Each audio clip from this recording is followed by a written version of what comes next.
Here we are on the second Wednesday night session of the 36-week season. I'm still behind on most of my end-of-season goals, so hopefully I can continue to get out of the hole that I mostly dug during the first session of the season.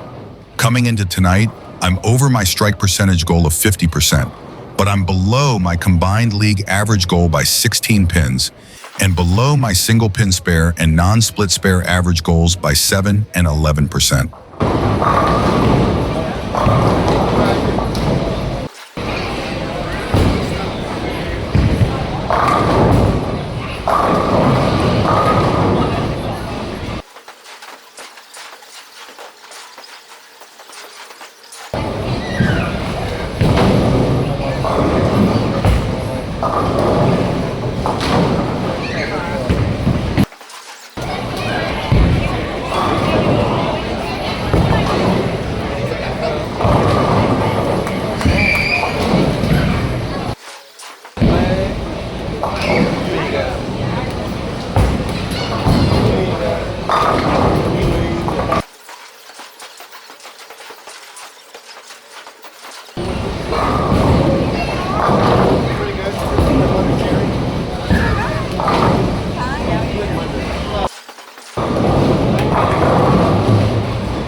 I knew as soon as the ball left my hand that I had missed my mark slightly to the left.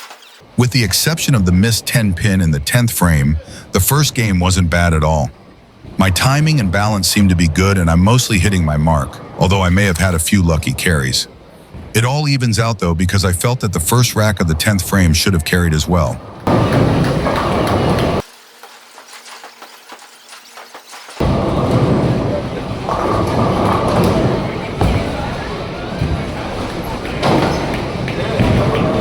I'm not sure what happened in the second frame.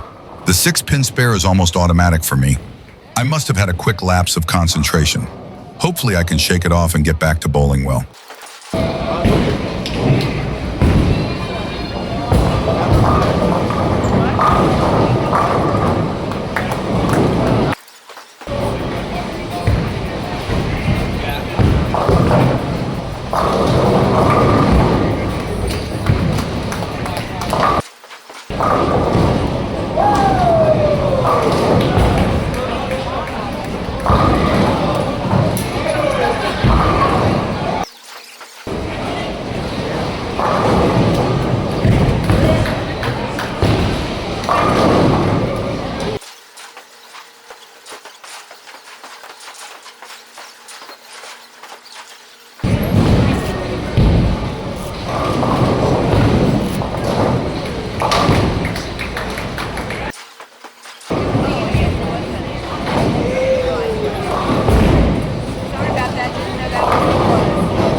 I really don't feel like I deserve the 8-10 split here. At least it came in the second rack of the 10th frame, so it isn't going to affect the final score very much. Even with the missed 6-pin in the second frame, which is generally a very easy spare to make, the second game was pretty good as well. I'm having a good night so far. Let's hope that I can make it through the third game without the wheels falling off.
Although I had 3 splits in the third game, I usually make each of the splits I had in the 4th and 5th frames about half of the time. The split in the 10th frame was unfortunate, however. All in all, I'd say that I had a pretty good night. With the exception of my single pin spare average, I'm closing in on all my other end of season goals. At this point, I know that the 245, the 2458, and single pin spares, especially the 10 pin, are the spares that I need to practice. For anyone that has made it this far into the video, I appreciate you watching.